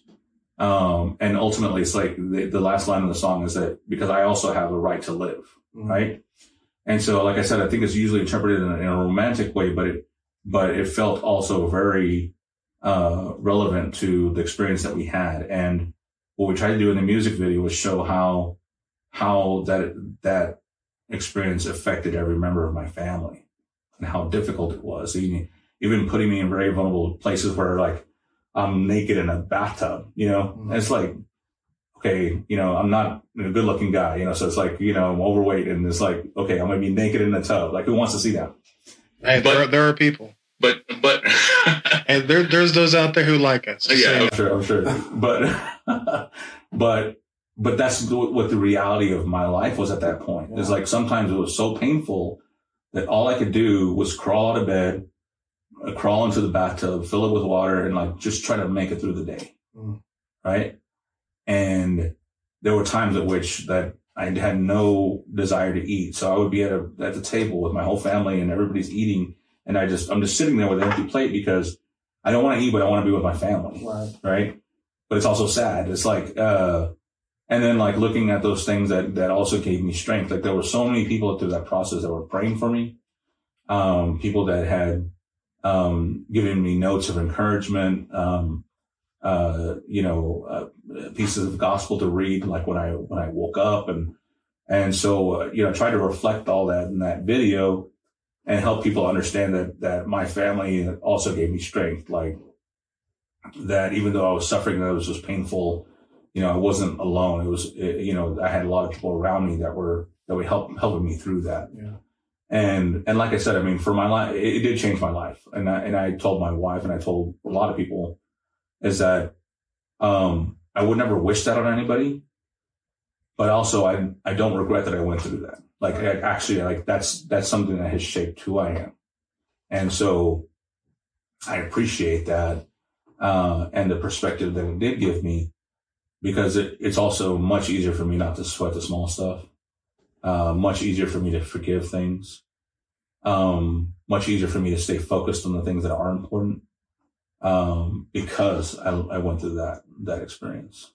I appreciate you being able to see pretty close after the damage that could be done by being inauthentic. A lot of people don't think of that unintended consequence of putting on a brave face, is that you were giving an unrealistic example of what going through something like that looks like. I mean, it hurts, and it's different for everybody. There's a variety of experiences, and for some people, it may not be that hard. They might, it's like, I did chemo 3 times, and after that, it cleared up, and blah, blah. It's not generally the case. Mm-hmm. And if it wasn't the case, sharing something, contrary to that is unfair to yourself course, we talk about this a lot on the show, is it doesn't give the people who love you a chance to be supportive in the way that they need to be. Mm-hmm.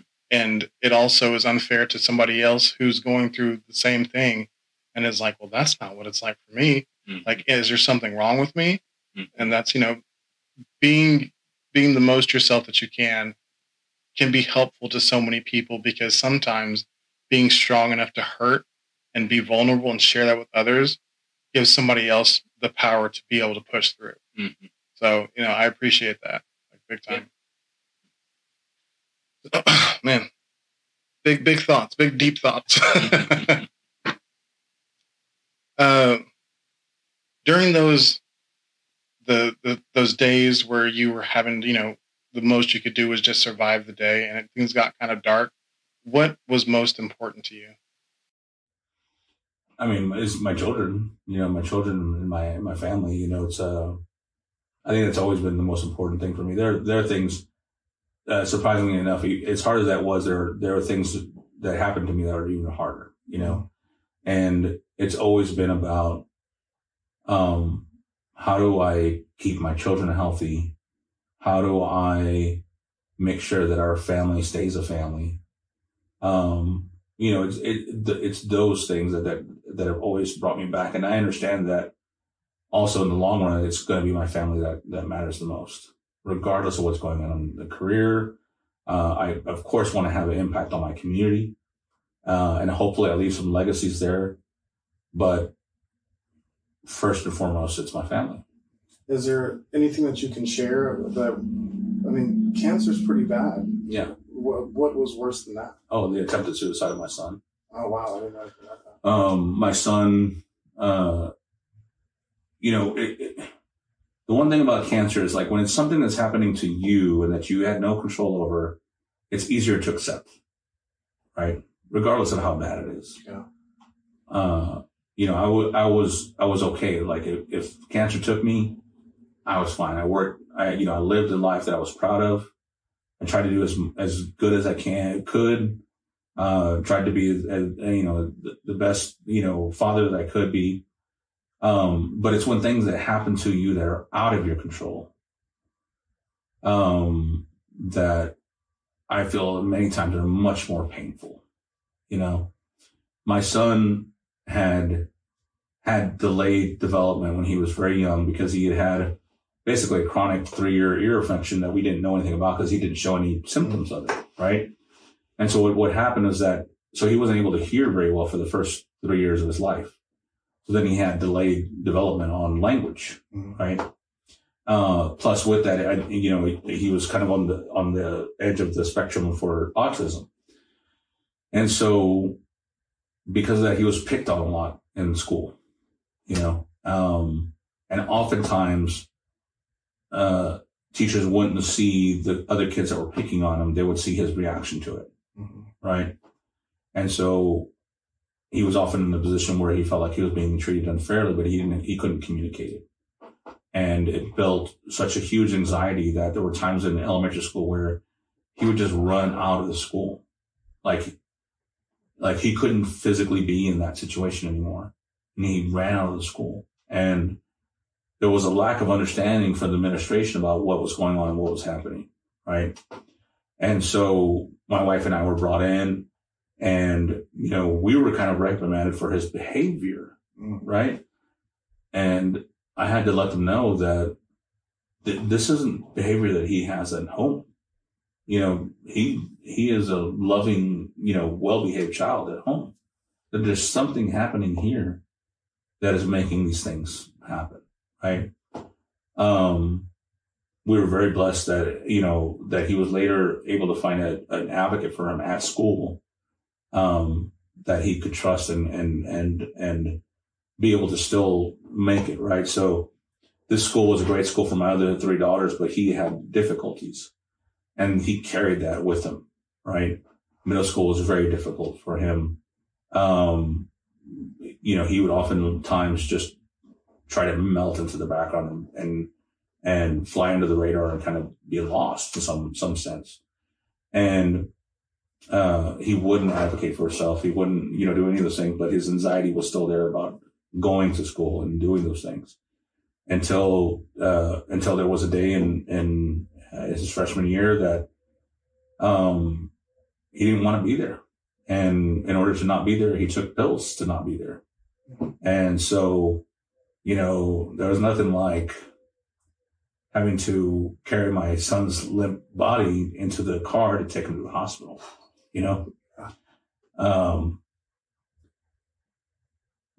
the thing that helped me through it, was that when he went to the hospital and he finally, regained consciousness, they pumped his stomach. And he said that he wanted to see me because, just talking about the people that he trusted, and so, I was able to see my son and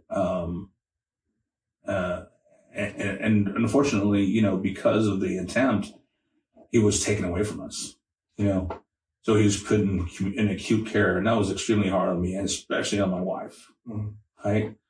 Because we had no control over that either. Was he put on a 72-hour hold or how? Yeah. So basically like a suicide watch, acute care into a residential facility. And so my heart goes out to all the families that have ever had to deal with this, because it's literally like, he's being ripped out of our arms, right?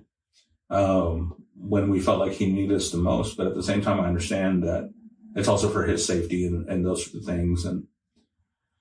And it was a struggle just to try to figure out, okay, how do we move forward from here? How do we make sure that he's safe? How do we make sure that he's thriving and feels loved and those sorts of things? And so, it's still a struggle, but he's been thriving. He's actually going to school at OCCC now. So I'm with him every day. He's in college now. He's been accepted into the engineering program at OU. But he still struggles with things, and just taking care of himself and those sort of things. And so it's like, we're so grateful that he's still here with us, first off. Right. And then for me and my wife, it's always, how do we best support him to make sure that he's happy and that he finds purpose in life, and that he can thrive in whatever way that he needs to thrive, And so that experience was way more painful than cancer, and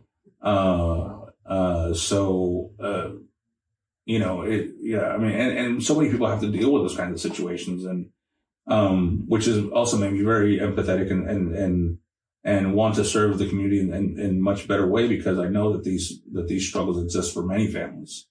And I always think about the struggles that I face, and I'm a well-educated person and I have resources, even though it wasn't always that way. I mean, we did live in poverty. I mean, we, at one point where our family was homeless, but we worked out of those things, and we did, we were able to build careers in which we were able to thrive. And so I have resources, but there are so many people in our community that don't have resources, and they're dealing with the same kinds of struggles. And it's like, how do you, what can I do then to try to make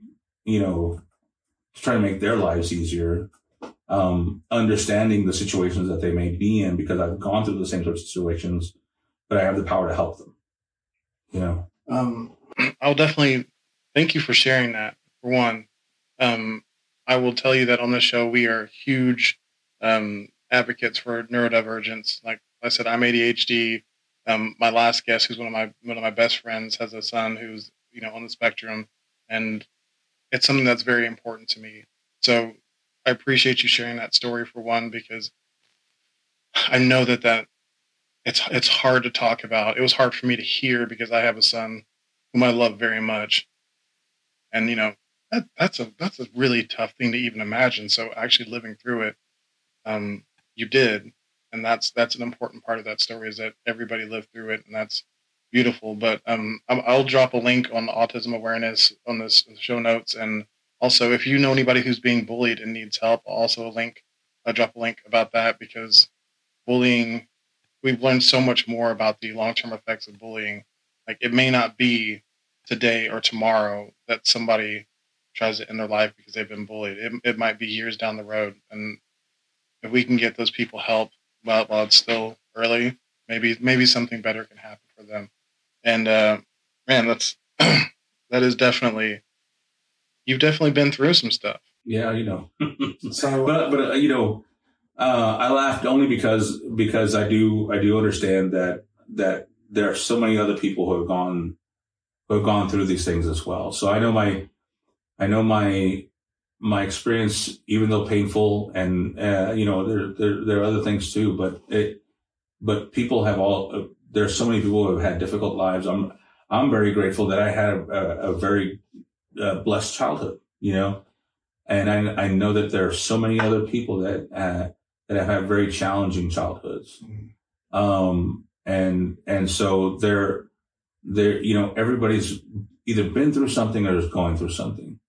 And I think the more that we can be conscious of that, I think the kinder we can be with other people as well. Yeah. Because I think it's really easy for us to judge people, for us to make people the villains in our stories. And it's like everybody's a villain in somebody's story, right? And so it's like, it's understanding that everybody's going through something. Yeah. And as kind as you can be with other people, regardless of what's happening, regardless of what they may even be doing to you, it's like, there are very, very few people who are malicious in this world. I mean, they exist. Yeah. I won't say that they don't exist, right? I'm not naive. Right. But the vast majority of people that maybe we have personal issues with are not those malicious people, right? Oftentimes it's really unfortunate situations. It's unfortunate turns in relationships. But as much as we can lead with kindness, then we can, right? If it's a situation that is becoming too costly for us, then we also have to take care of our health too. Right? So a question that popped in my head is, a big part of authenticity to me is self-awareness in one hand, but I immediately start to think, if that were my son in that situation, how hard I would be on myself. Like, knowing what I know now, I would try not to do that. I would try not to question what I did wrong, how I could have stopped this.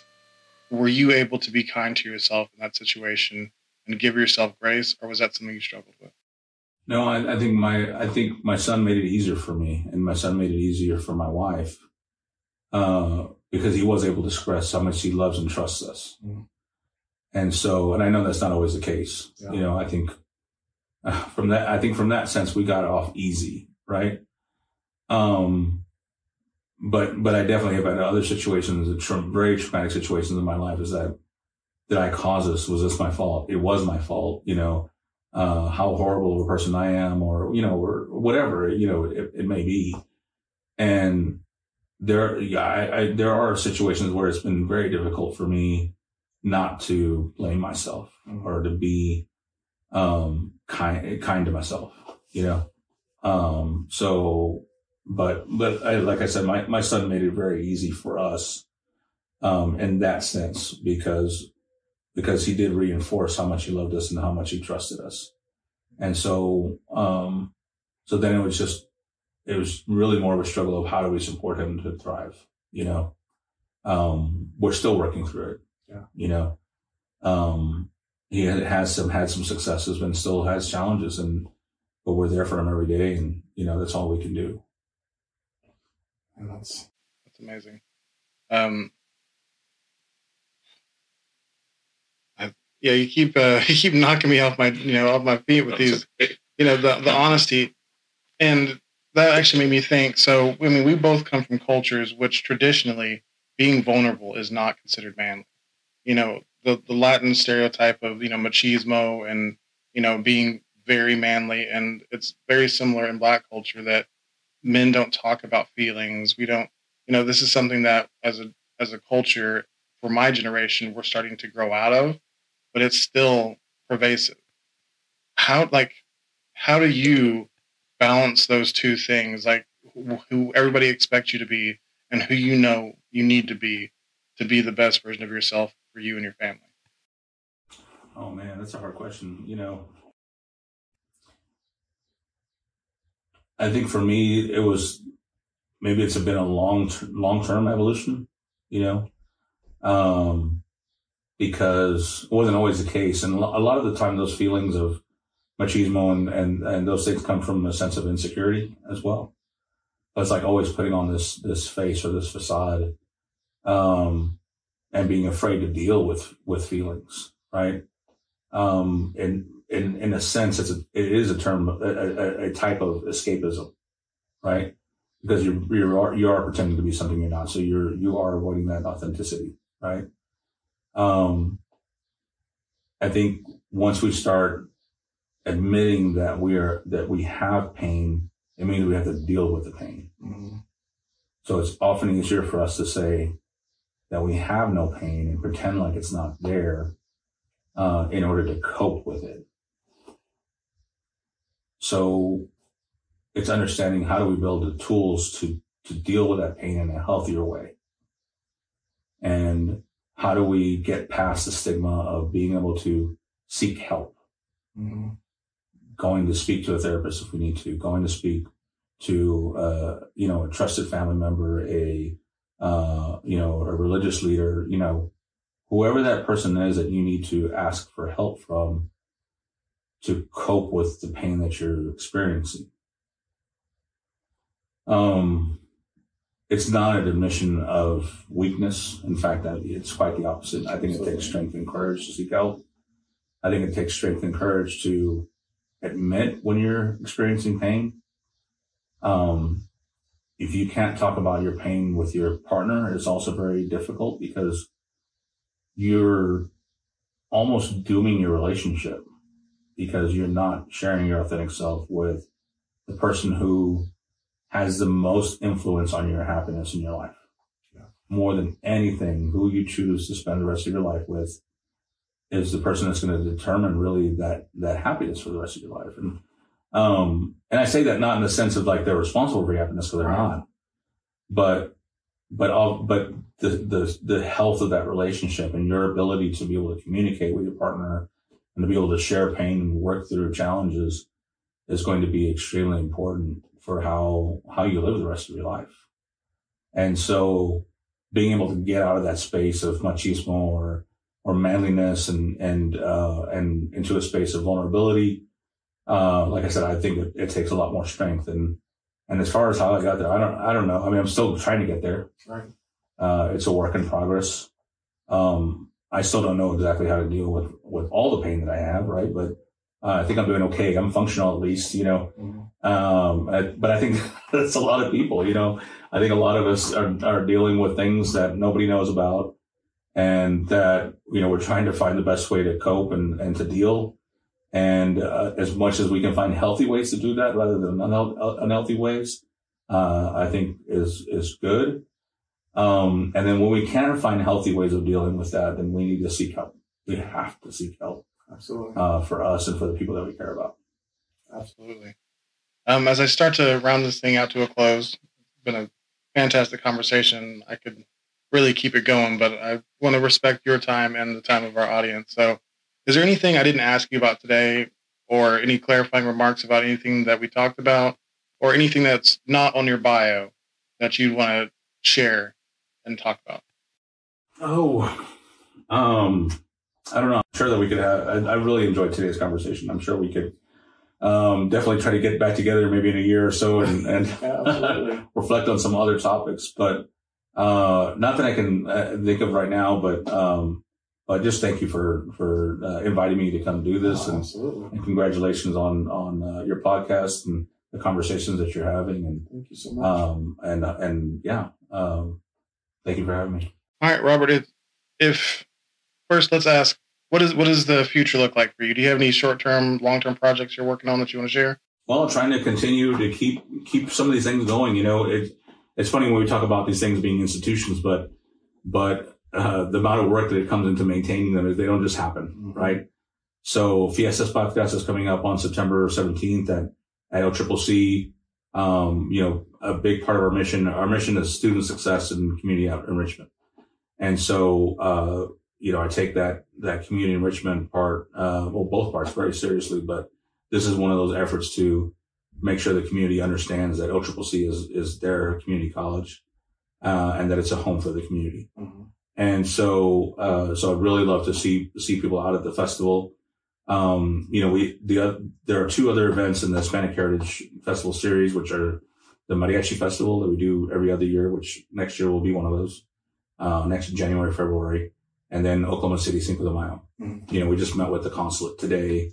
The consulate is another project that I worked extremely hard on. This is one of the ones that is like, you work like 10 years on a project and then it happens and then everybody else tries to take credit for it, right? It's cool because it was a big effort on a lot of people's part. It was another thing that was on my list that I wanted to get to today, but it's like there's so much meat on this bone. But I'm real excited about what that partnership may mean for the community. Our new Consul General, Consul Pineda, will be doing the ceremony of El Grito at Fiestas Patrias, so that's going to be really special.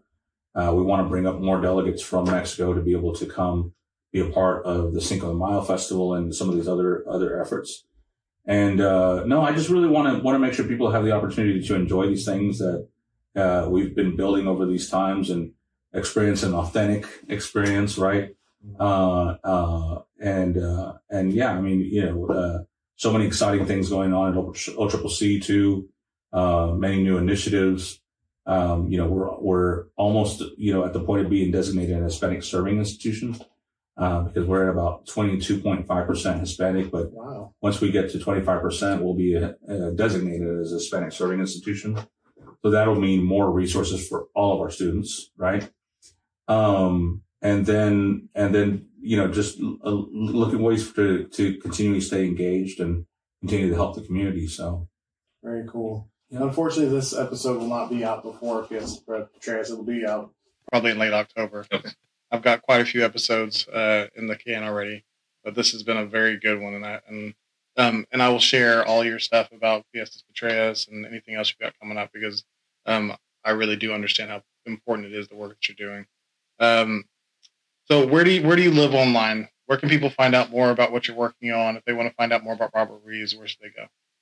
Mostly just on Facebook. I mean, I'm kind of old school, I guess. Facebook's kind of old school at this time. But yeah, you just follow me on Facebook. I do have an Instagram account that I think is just fed from Facebook, and a very, very inactive Twitter account. So, but that's mostly where people can find me online. And then of course, follow OCCC as well. OCCC, we're on Facebook, Twitter, Instagram, YouTube, so that'll be also a great place to keep track of the work that I'm doing. So. All right. Well, thank you very much for being so open and honest. It was truly an amazing conversation.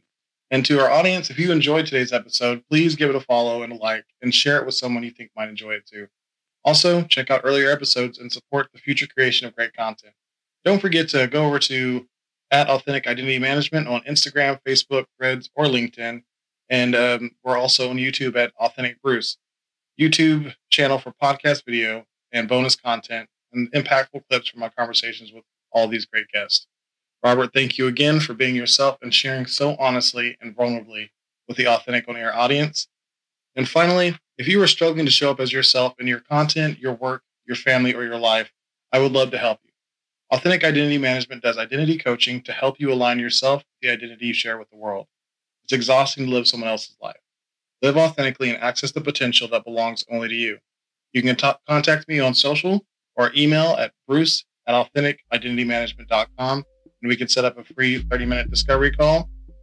Thanks again to our guest and to our audience out there. I love all of you guys, and I ask you, please be yourself and love yourself. Bye, everybody.